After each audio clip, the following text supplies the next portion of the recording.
जब समुद्र में लहरों की रफ्तार बढ़ जाती है तो कश्तियाँ डूब जाती हैं, और जब मनुष्य में अहंकार बढ़ जाता है तो उसकी हस्तियाँ डूब जाती हैं। नमस्कार, मैं Sandeep Yadav ocean of knowledge में आपका स्वागत करता हूं। आज हम लोग बात करेंगे लॉरेंज ट्रांसफॉर्मेशन के बारे में। इससे पहले हम लोग बात किए थे गैलीलियन जो ट्रांसफॉर्मेशन था उसके बारे में डिस्कस कर चुके थे, और हमने लास्ट वीडियो में बात किया था माइकलसन मोरले एक्सपेरिमेंट के बारे में। तो आज हम लोग डिस्कस करेंगे लॉरेंज ट्रांसफॉर्मेशन के बारे में। तो इसमें क्या होता है, और अगर ये आपको तभी समझ में अच्छे से आएगा जब आपको गैलीलियन ट्रांसफॉर्मेशन पता रहेगा, क्योंकि कुछ जैसे हालांकि गैलीलियन की जो ट्रांसफॉर्मेशन जो इक्वेशन थी वो मतलब सही नहीं हुई थी, बाद में चलकर प्रूफ सही नहीं हुई थी, और फिर उसके बाद मतलब माइकलसन मोरले एक्सपेरिमेंट हुआ जिन्होंने मतलब अपना एक थ्योरी दी, और उसमें जो भी रिजल्ट आए उसको उन्होंने देखा कि थ्योरी के हिसाब से जो फ्रिंजेस मिल रहे थे 0.4 का मिल रहा था फ्रिंज शिफ्ट, लेकिन अगर एक्सपेरिमेंट के थ्रू देखा गया था तो कोई भी फ्रिंज शिफ्ट नहीं मिल रही थी। तो उसके बाद वहाँ पर मतलब कई अंदाज़ा लगाए गए कैसे, जैसे आइंस्टीन ने फिर अपने 2 पोस्टुलेट दिए, और उसके बाद लॉरेंज ने भी अपना मतलब दिया था। ये सब कहा जाता है कि ये सब निगेटिव रिजल्ट है माइकलसन मोरले एक्सपेरिमेंट के बारे में। और माइकलसन मोरले एक्सपेरिमेंट में माइकलसन मोरले ने ही ये बताया ईथर ड्रैग थ्योरी के बारे में, क्योंकि जो एक्सपेरिमेंट किया गया था वो ईथर को मतलब ईथर क्या यहाँ पर प्रेजेंस है कि नहीं है उसी चीज़ को वेरीफाई करने के लिए माइकलसन मोरले ने क्या किया था, एक्सपेरिमेंट किया था। तो आज हम लोग बात करेंगे लॉरेंज ट्रांसफॉर्मेशन के बारे में। तो इसमें भी कुछ कंसिडरेशंस रहेंगे, उसको सबसे पहले हम लोग देख लेते हैं। जैसे मान लीजिए, जैसे पहले में हम लोग देखते थे कि जो गैलीलियन ट्रांसफॉर्मेशन था उसमें क्या होता है कि जो फ्रेम होते हैं दो, मान लो हमने फ्रेम ले लिए, एक यस है और एक यस डैश। ये जो फ्रेम है ये यस है और ये वाला फ्रेम कैसा है, यस डैश है। और हम आपको पता होगा जो डैश है इसका मतलब यहाँ पर लिया जा रहा है कि ये वाला जो फ्रेम यस डैश है वो क्या कर रहा है, किसी एक पर्टिकुलर वेलोसिटी के साथ मूव कर रहा है अलोंग एक्स एक्सिस। ये ध्यान रखना है कि ये केवल अलोंग एक्स एक्सिस ही मूव कर रहा है। तो यहाँ पर ये इसके जो हो गए ये एक्स डैश, और यहाँ पर कोई ऑब्जर्वर ओ है और यहाँ पर ऑब्जर्वर ओ डैश है।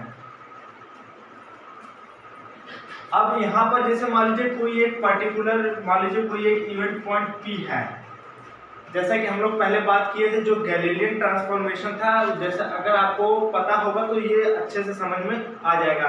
ये लॉरेंज ने थोड़ा सा हटकर सोचा था उनसे, क्योंकि गैलीलियन जो ट्रांसफॉर्मेशन थी वो मतलब सही नहीं हुआ था बाद में चलकर। तो इनका ये था, देखिए जैसे मान लीजिए ये जो ओ ऑब्जर्वर है इसके लिए, जैसे मान लीजिए हमने गैलीलियन में देखा था कि ये यक्स कहाँ से कहाँ तक है, ये यहाँ से लेकर यहाँ तक जो डिस्टेंस है वो कितनी है, यक्स है। और अगर ओ डैश में अगर यहाँ पर देखें तो ये वाली जो डिस्टेंस होगी ये एक्स डैश होगी फ्रॉम ये मतलब पी पॉइंट के लिए। पी क्या है, एक कोई इवेंट पॉइंट है, और ये वाला जो फ्रेम है, फ्रेम यस डैश है, ये क्या कर रहा है, एक पर्टिकुलर वेलोसिटी के साथ मूव कर रहा है अलोंग एक्स एक्सिस। तो इसकी कुछ वेलोसिटी होगी जो इस डायरेक्शन में मूव कर रहा है। और अब आपको ये ध्यान रखना है कि अब सोचो, जब इनिशियली अगर सोचा जाए तो पहले ये वाला जो फ्रेम था वो मतलब इसी के ऊपर था, मतलब दोनों एक साथ थे।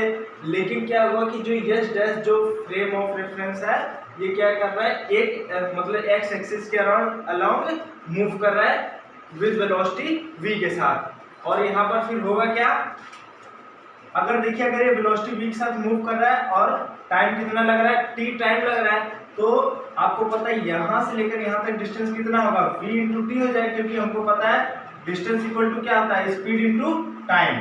तो ये v वेलोसिटी के साथ मूव कर रहा है और कितना टाइम लग रहा है, t टाइम लग रहा है। ठीक, तो यहाँ से यहाँ तक जो डिस्टेंस होगी वो क्या होगी, v इंटू टी हो जाएगा। ठीक, ये सब मतलब कंसिडरेशंस है। और अगर हम लोग बात करें जो लॉरेंज ने क्या ये सोचा था, क्योंकि जो माइकलसन मोरले एक्सपेरिमेंट हो चुका था उसके बाद आइंस्टीन ने अपने 2 पोस्टुलेट भी दिए थे, तो उन्होंने क्या किया कि इसी पोस्टुलेट का यूज करके इन्होंने अपनी एक ट्रांसफॉर्मेशन इक्वेशन दी। और इन्होंने ये बताया कि जैसे जो गैलीलियन ट्रांसफॉर्मेशन में क्या था, उन्होंने कहा ठीक है गैलीलियन की जो ट्रांसफॉर्मेशन इक्वेशन जो है वो सही है। अगर आप गैलीलियन ट्रांसफॉर्मेशन इक्वेशन देखेंगे तो क्या थी कि x डैश इक्वल टू होता है x minus V T.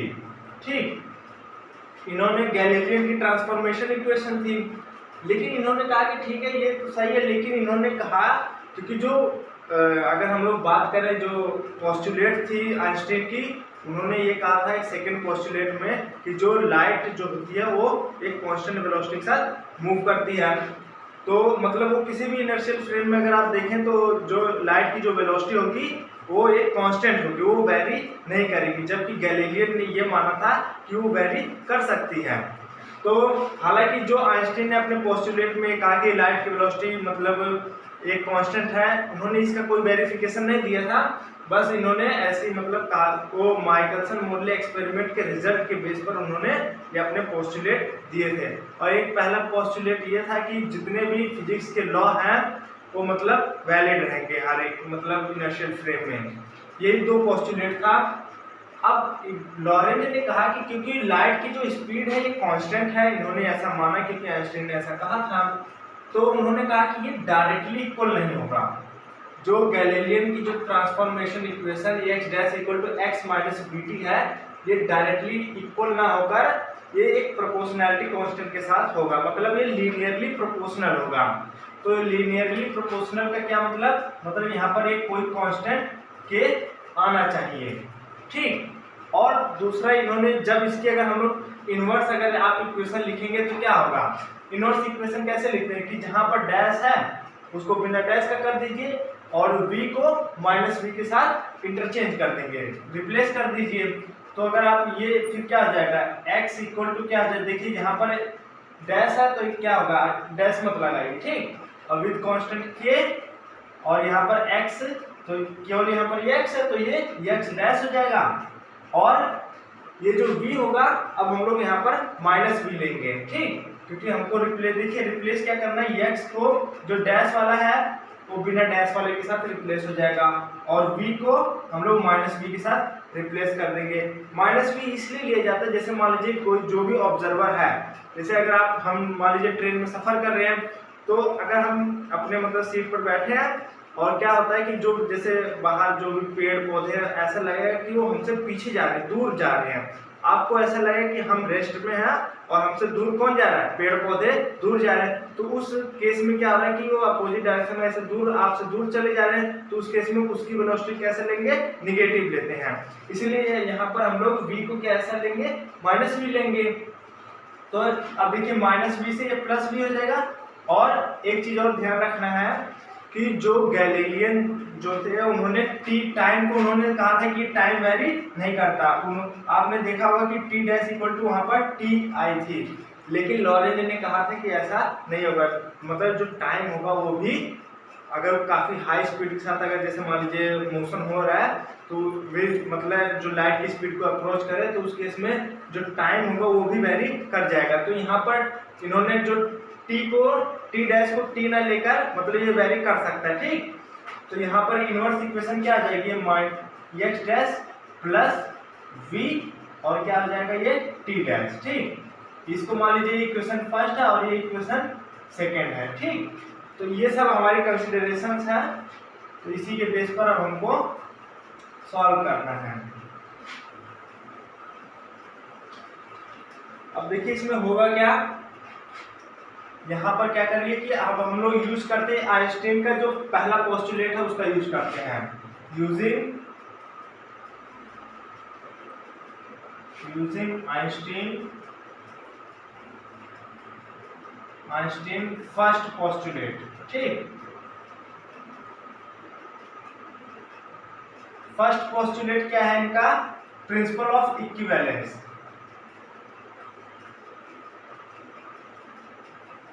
Principle of equivalence, इसमें क्या होता है कि जितने भी फिजिक्स के जो भी लॉ हैं वो सभी इनर्शियल फ्रेम में क्या होते हैं, वैलिड होते हैं, ठीक। जबकि ये सब कब आया था रिजल्ट, जब माइकलसन मोरले एक्सपेरिमेंट हो चुका था तब ये सब आया था, बाकी उससे पहले नहीं था। बाकी सेकंड जो फिर हम लोग देखिए इस डेरिवेशन करने के लिए क्या कर सकते हैं, हम इसको 2-3 पार्ट में डिवाइड कर सकते हैं। एक तो यहाँ पर एक लीनियरली प्रोपोर्शनल कांस्टेंट के आया है, ठीक, और इन्होंने फिर आइंस्टीन का पहला पोस्टुलेट का यूज किया, फिर अभी हम लोग देखेंगे आइंस्टीन का सेकंड पोस्टुलेट भी यूज होगा। तो हम लोग बात कर रहे हैं पहले क्या करेंगे, क्योंकि जितने भी फिजिक्स के लॉ है वो मतलब वैलिड है, इसका मतलब एक्स डैश की जो वैल्यू है वो इस वाली इक्वेशन 2 को सेटिस्फाई करनी चाहिए। तो यहाँ पर क्या करें कि put the value of X dash in equation second, ठीक। किस वजह से कर पा रहे हैं, क्योंकि हमको ये पता आइंस्टीन ने अपना पोस्टुलेट दे चुके थे। अब यहाँ पर क्या हो जाएगा, जैसे आप एक्स सेकंड इक्वेशन में क्या करें, नहीं लिख लेते हैं, put the value of X dash in equation second. We get, क्या करिए, इक्वेशन सेकेंड में क्या करना है, एक्स डैश की वैल्यू पुट कर देंगे, ठीक। ऐसा हम लोग क्यों कर पा रहे हैं, क्योंकि हमको पता है जो आइंस्टीन का जो पहला पोस्टुलेट है वो वैलिड है, क्योंकि यहाँ इसमें सभी फिजिक्स के लॉ वैलिड है, तो इसलिए ये वाली जो वैल्यू है ये इक्वेशन सेकेंड को सेटिस्फाई करनी चाहिए। तो यहाँ पर क्या हो जाएगा, x इक्वल टू हो जाएगा k, और x डैश की वैल्यू क्या हो जाएगी, ये वाली वैल्यू रख देते हैं, k x minus V T and plus v t dash, ठीक। ये टी डैश ये ध्यान रखना है, कहीं मतलब भूल ना जाए। अब क्या करें, इसको सॉल्व कर लेते हैं, x अपॉन k, इसको क्या किया, k को इस साइड लेकर आ गए, इधर क्या बचा, इसकी अंदर क्या करिए, मल्टीप्लाई कर दीजिए, ये हो जाएगा के एक्स माइनस के we T and plus v t dash. हमारे यहाँ पर मेन पर्पज ये है कि टी डैश की वैल्यू किसी तरीके से निकाल दें, ठीक। अब देखिए, अब क्या करिए कि वी टी डैश क्या होगा, वी टी डैश क्या हो जाएगा, एक्स अपॉन के, ये इधर आ जाएगा माइनस के एक्स प्लस के वी टी, ठीक। फिर क्या करें कि यहाँ v से क्या करते हैं, इस मतलब पूरा डिवाइड कर देते हैं, इसको ऊपर लिख लेते हैं,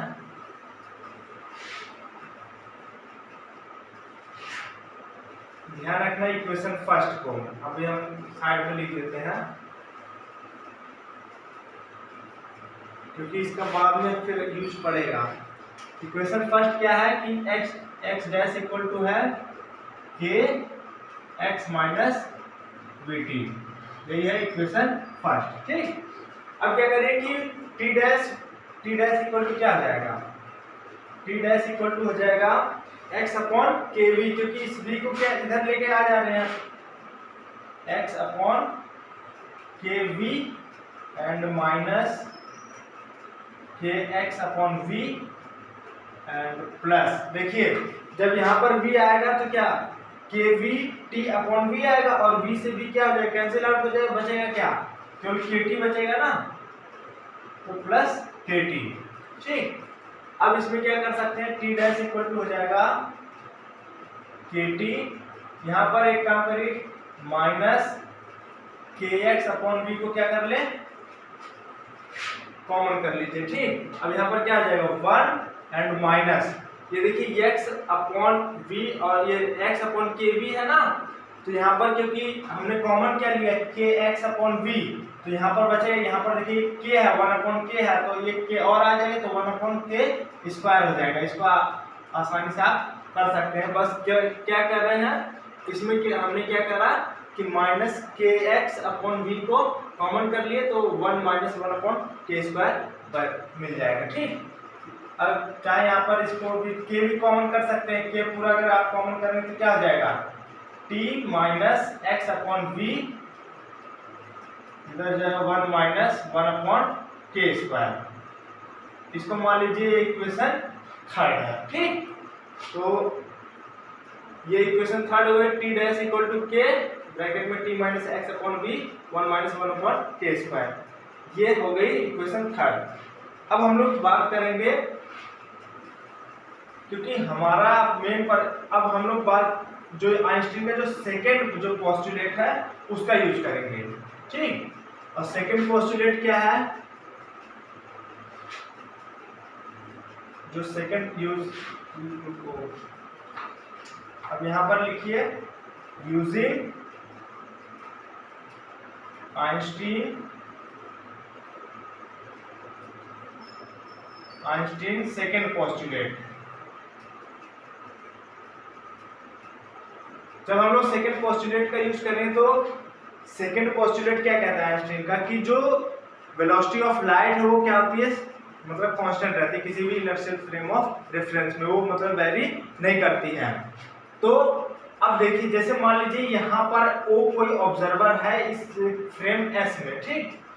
अगर हम ये मान रहे हैं कि जो लाइट की जो स्पीड है वो क्या होती है, कांस्टेंट है। अगर कांस्टेंट है तो इसका मतलब जैसे आपने क्या किया, यहाँ पर जो ओ ऑब्जर्वर है उसने यहाँ से एक लेजर लाइट को, मतलब एक लेजर लाइट इन्होंने डाली, ठीक, यहाँ से यहाँ तक गई।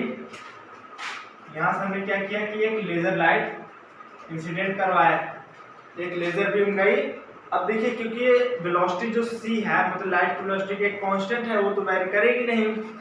अब इसको यहाँ से यहाँ तक जाने में जो भी डिस्टेंस होगा क्या होगा, x इक्वल टू, आपको पता है डिस्टेंस इक्वल टू होता है स्पीड इनटू टाइम, क्योंकि लाइट की स्पीड कितनी होती है, c होती है, और टाइम कितना लग रहा है, t लग रहा है, ठीक। अब देखिए यहां से अगर हम लोग देखिए इसके लिए बात करें तब यहाँ पर x डैश हो जाएगा, क्योंकि ये फ्रेम कैसा है, एक मूविंग फ्रेम है ना, s डैश, तो यहाँ के जो x डैश हो जाएगा ये हो जाएगा c इंटू टी डैश, क्योंकि टाइम यहाँ पर ध्यान रखना है, जो लॉरेंज ने ये कंसीडर किया था कि लाइट की स्पीड तो कांस्टेंट है लेकिन टाइम जो है वो मतलब वो वेरी कर सकता है। उन्होंने टी डैश को टी के इक्वल नहीं कंसीडर किया था, जबकि गैलीलियन ने यही किया था। और गैलीलियन ने मतलब लाइट की स्पीड को भी कांस्टेंट नहीं माना था। तो यहाँ पर कह सकते हैं फ्रॉम फिगर के साथ अगर आप देखें तो x इक्वल टू क्या हो रहा है, सी टी, और x dash equal to C T dash, ठीक। फ्रॉम, इसको आप चाहे लैंग्वेज में भी लिख सकते हैं, फ्रॉम फिगर क्या हो जाएगा, x इक्वल टू क्या हो रहा है, c into t, and x dash equal to हो रहा है सी टी डैश, ठीक। अब ध्यान रखिए हमारे पास दो इक्वेशन थी, ठीक। जो शुरू में एक पहली इक्वेशन ये थी, दूसरी इक्वेशन क्या थी, x इक्वल टू के x dash plus v t dash, ये इक्वेशन सेकंड थी। अब क्या करिए कि इन्हीं इक्वेशन में क्या करें, हम लोग ये वाली वैल्यू पुट करते हैं, x की जगह सी टी और x डैश की जगह सी टी डैश, ठीक। तो from equation first and second, ठीक। क्या करना है, इनकी वैल्यू को इक्वेशन फर्स्ट और सेकेंड में पुट कर दीजिए। वी गेट क्या मिलेगा, x डैश की जगह क्या पुट करेंगे, सी टी डैश, ठीक। तो पहले इक्वेशन को ध्यान से देखिए, ये क्या आ जाएगा, c into t dash equal to, यहाँ पर k है तो k को लिखिए, k ब्रैकेट में क्या है, x माइनस बी टी है, x की वैल्यू क्या है, सी t, and minus v into t, इसको आप इक्वेशन 4 दे दीजिए, 3 तक पूरा है। अब इस वाले में देखिए इक्वेशन सेकंड में जैसी वैल्यू पुट करेंगे तो x की जगह क्या हो जाएगा, c t equal to k, and x dash की वैल्यू क्या हो जाएगी, c T dash, and plus v t dash, ये हो जाएगी इक्वेशन 5, ठीक। अब हमारा यहाँ पर मेन पर्पज ये है कि किसी तरीके से कांस्टेंट k की वैल्यू फाइंड आउट कर ले तो काम हो जाए, तब हमको मतलब जो x डैश है और t डैश की वैल्यू मिल जाएगी आसानी से। और क्योंकि जो मोशन हो रहा है वो अलोंग एक्स एक्सिस हो रहा है, मतलब वाई और जेड के अलोंग नहीं हो रहा, तो उस केस में y dash equal to y हो जाएगा और z dash equal to z हो जाएगा। उसको हम लोग बाद में करेंगे। तो यहाँ से अब क्या करें, क्योंकि हमको के की वैल्यू को क्या करना है, फाइंड आउट करना है। अब इसके लिए क्या करें कि इन्हीं दोनों इक्वेशन को क्या करें, मल्टीप्लाई कर दीजिए। ये ध्यान रखना इक्वेशन थर्ड का भी हमको यूज पड़ेगा। तो इक्वेशन थर्ड को भी हम साइड में यहाँ पर लिख देता हूँ। तो टी डैश इक्वल टू क्या है, k t minus x upon v 1 minus 1 upon के स्क्वायर, ये इक्वेशन थर्ड है, क्योंकि इसका हमको बाद में यूज पड़ेगा। अब क्या करें, क्योंकि के की वैल्यू हमको फाइंड आउट करनी है, तो दोनों इक्वेशन को मल्टीप्लाई कर देते हैं।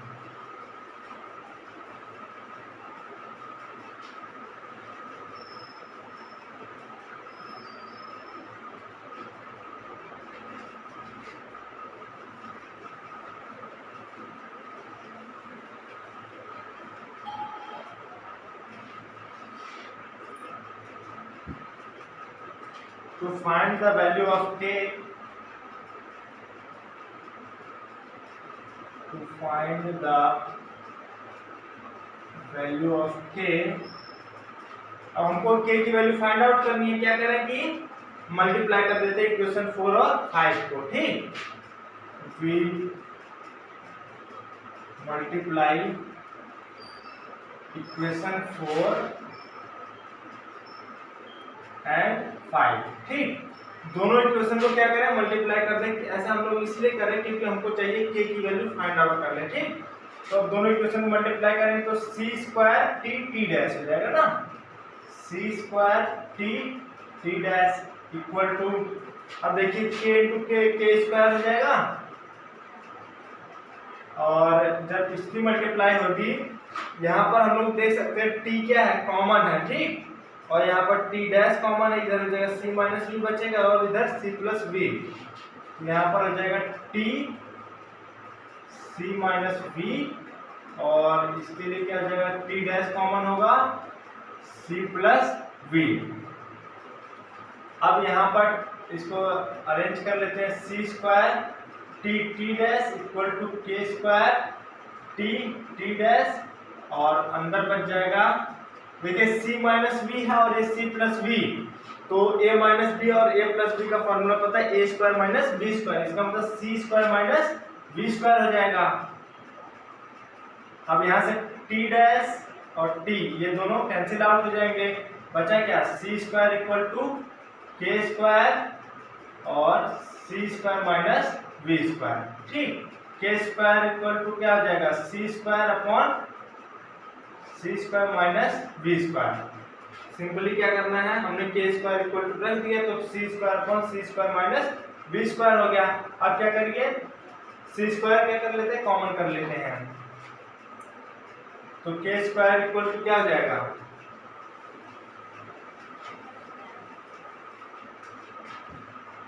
यहाँ पर के स्क्वायर इक्वल टू हो जाएगा, देखिए जैसे हम लोग सी स्क्वायर कॉमन करेंगे तो क्या हो जाएगा, 1 minus b square upon c square, और इससे ये कैंसिल आउट हो जाएगा, तो के स्क्वायर इक्वल टू हो जाएगा 1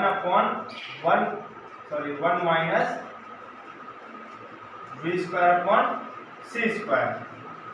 और यहाँ से अगर हम लोग ये लिखना चाहें 1 अपॉन के स्क्वायर, ऐसा हम इसलिए कर रहे हैं क्योंकि अगर आप इस इक्वेशन को ध्यान से देखें तो यहाँ पर 1 अपॉन के स्क्वायर का टर्म है, तो इसको यहाँ से ऐसे लिख सकते हैं, तो ये सिंपली ऊपर चला जाएगा, ये 1 minus b square upon c square हो जाएगा, ठीक। और आप यहाँ से एक चीज और भी निकाल सकते हैं कि अगर हम लोग यहाँ पर k की वैल्यू निकालना चाहें तो क्या होगा, k इक्वल टू हो जाएगा 1 upon under root 1 minus b square upon c square, ठीक।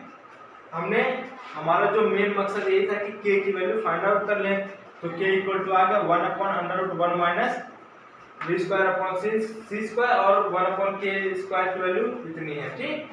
अब क्या करें कि इसी वैल्यू को क्या करें, इक्वेशन फर्स्ट में पुट कर देते हैं और इक्वेशन थर्ड में, तो हमको जो भी ट्रांसफॉर्मेशन मिलना होगा वो मिल जाएगा। अब यहाँ पर क्या करें कि इक्वेशन फर्स्ट में और थर्ड में पुट कर देंगे, ठीक।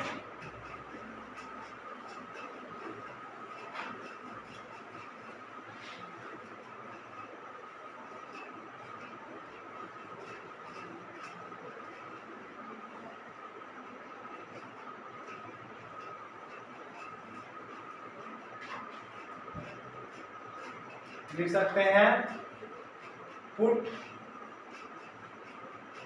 द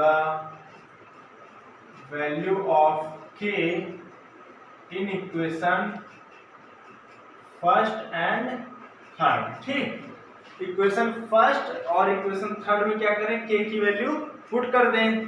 तो देखिए इक्वेशन फर्स्ट क्या आ जाएगी, x dash equal to k की जगह क्या आ जाएगा 1 upon under root 1 minus b square upon c square, ठीक। फिर इधर हो जाएगा x माइनस बी टी। तो इसको अगर आप सिंपली लिख ले तो x डैश इक्वल टू हो जाएगा x minus b t upon में under root 1 minus b square upon c square. ये मान लीजिए इक्वेशन 8 है, 7 तक हो चुका था। अब जब जैसे हम लोग इक्वेशन 3 में पुट करेंगे तो टी डैश की वैल्यू मिल जाएगी हम लोगों को। तो अब क्या करें कि इक्वेशन थर्ड में ये वाली वैल्यू पुट कर देते हैं, ठीक। तो ये ध्यान रखना इसकी वैल्यू इतनी है, इसको हम इधर लिख देते हैं।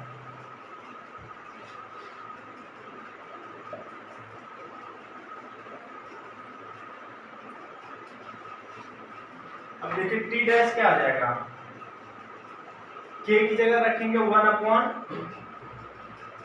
Under root 1 minus b square upon c square. फिर t है तो t लिखिए t minus x upon b और 1 माइनस, अब ध्यान रखिए 1 माइनस ये क्या है 1 अपॉन के स्क्वायर, और 1 अपॉन के स्क्वायर की वैल्यू कितनी है 1 minus b square upon c square. इसको बहुत ध्यान से रखना, ये हो जाएगा 1 minus b square upon c square. अब इसको सॉल्व कर लेते हैं। तो यहां से क्या हो जाएगा टी डैश इक्वल टू हो जाएगा 1 upon under root 1 minus b square upon c square, और इधर हो जाएगा T minus x upon v. अब देखिए ये 1 और ये -1 हो जाएगा तो कैंसिल आउट हो जाएगा, और यहाँ माइनस माइनस ये क्या हो जाएगा प्लस हो जाएगा, तो B square upon c square बचेगा, B square upon c square, और एक बी से ये वाला एक कैंसिल आउट हो जाएगा। तो हमको क्या मिलेगा finally t dash equal to मिल जाएगा t x v, t minus x v upon c square, और इस अपॉन में क्या हो जाएगा under root 1 minus v square upon c square. ये हो गई इक्वेशन 9। तो जो हमारा जो मेन काम क्या था, हमने x डैश की वैल्यू निकाली और t डैश की वैल्यू निकाली। अब सोचिए क्योंकि जो मोशन है वो अलोंग केवल x एक्सिस और मतलब x एक्सिस के अलोंग ही हो रहा है, y और z के अलोंग नहीं हो रहा है, ठीक। तो सॉरी जो हमने x डैश की वैल्यू निकाल दी, x डैश क्या था अभी जो निकला, ये था x minus b t upon में under root 1 minus b square upon c square. ये इक्वेशन आई थिंक 8 थी। तो इक्वेशन 8 और इक्वेशन 9, ठीक। अच्छा अब आप देखिए y डैश क्या होगा, y होगा और z dash equal to z होगा। ये मान लो इक्वेशन 10 है और ये इक्वेशन 11। तो equation 8, 9, equation 8, 9, 10 and 11 are known as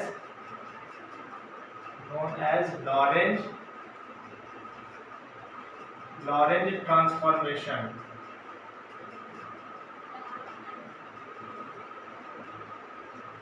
इसको हम लोग एक तरीके से मतलब एक बिल्कुल एक सिस्टमेटिक वे में सारी चारों इक्वेशन को इस सिस्टमेटिक वे में लिखना चाहिए।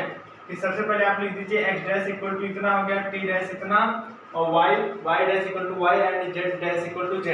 देखिए ज़्यादातर लोग क्या करते हैं, केवल x डैश और t डैश की वैल्यू ही निकाल लेते हैं, बाकी y और y डैश को नहीं लिखते हैं, जबकि ये चारों की चारों इक्वेशन मेन है, मतलब चारों को लिखना जरूरी है, तभी मतलब लॉरेंस ट्रांसफॉर्मेशन इक्वेशन कंप्लीट होगी। तो ये लॉरेंस ट्रांसफॉर्मेशन इक्वेशन ये कहलाती है। अब इसको क्या करें, इसका एक इनवर्स भी इक्वेशन होती है, जैसे हमने देखा था ना गैलीलियन ट्रांसफॉर्मेशन में उसकी इनवर्स इक्वेशन भी लिखते हैं, ऐसे ही यहाँ पर भी क्या होगा, इसकी इनवर्स इक्वेशन होगी। तो अब इसकी इनवर्स इक्वेशन को लिखना है, तो क्या करें, अगर आपको इनवर्स इक्वेशन लिखना है तो ज़्यादा कुछ नहीं करना, आप सिंपली क्या करिए, एक ट्रिक के माध्यम से कर सकते हैं। क्या करिए, जहाँ पर डैश है उसको डैश से हटा दीजिए, जहाँ पर डैश नहीं लगा वहाँ पर डैश लगा देंगे। और एक चीज़ और ध्यान रखना है, क्योंकि हमने ये जो वैल्यू निकाली है के क्या है, एक कांस्टेंट है, जो 1/√1 minus b square upon c square है, ये क्या है, ये कांस्टेंट के की वैल्यू है, ठीक, क्योंकि तो इसलिए इसमें चेंजिंग नहीं होगी, ध्यान रखना है। अगर हम इसकी इनवर्स इक्वेशन लिखना चाहें तो क्या होगा, अगर आप इसकी इनवर्स इक्वेशन लिखेंगे तो क्या होगा, inverse equation, inverse transformation equation, ठीक। लॉरेंज की इनवर्स ट्रांसफॉर्मेशन इक्वेशन क्या होगा, देखिए जहां पर ये देखिए x डैश है ना, तो क्या करिए, जहां पर डैश है उसको डैश से रिप्लेस कर दीजिए, मतलब विदाउट डैश। तो x डैश है तो यहाँ पर केवल x इक्वल टू, यहाँ पर डैश नहीं लगा है, यहाँ पर केवल x है, तो ये क्या हो जाएगा, x डैश। और v को क्या करना है, माइनस v के साथ रिप्लेस कर देंगे, ठीक।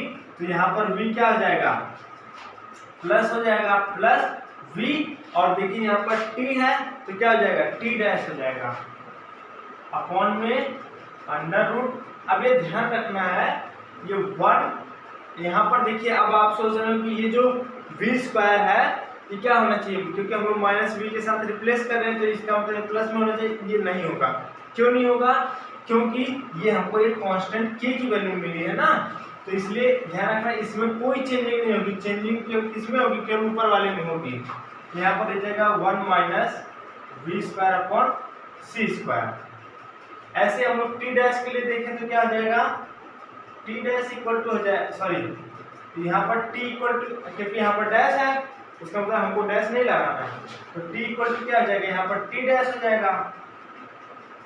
अब यहाँ पर देखिए फिर v जो है ये माइनस v के साथ रिप्लेस होगा तो ये क्या हो जाएगा, प्लस हो जाएगा, plus x dash and v हो जाएगा अपॉन में c स्क्वायर, और पूरे नीचे कितना हो जाएगा, अपॉन में 1 minus v square upon c square, ठीक। ये t के लिए हो गया, और बाकी y इक्वल टू हो जाएगा y dash and z equal to हो जाएगा z डैश। ये यहाँ पर आप देख सकते हैं 4 इक्वेशन है, first, second and third and fourth. यही चारों इक्वेशन क्या कहलाती हैं, इनवर्स इक्वेशन कहलाती है, लॉरेंज की इनवर्स ट्रांसफॉर्मेशन इक्वेशन कहलाती है।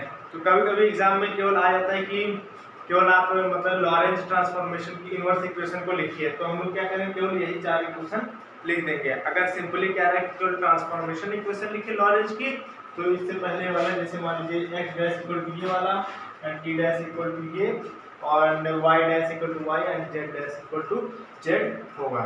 तो ये आई थिंक आपको समझ में आया होगा कि जो लॉरेंज ट्रांसफॉर्मेशन इक्वेशन क्या होती है। बाकी अब इसके बेस पर हम लोग डिस्कस करेंगे लेंथ कॉन्ट्रैक्शन क्या होता है, टाइम डायलेशन क्या होता है, वेलोसिटी एडिशन थ्योरम भी देखेंगे, तो कई सारे रिजल्ट इसके थ्रू हो जाएंगे। तो हमको बाकी चीज़ें तभी समझ में आएंगी जब हमको ये लॉरेंज ट्रांसफॉर्मेशन पता होगा, तो ये अच्छे से करना चाहिए। तो जहाँ तक हमको लगता है आपको समझ में आ गया होगा, तो इस वीडियो में बस इतना ही, धन्यवाद।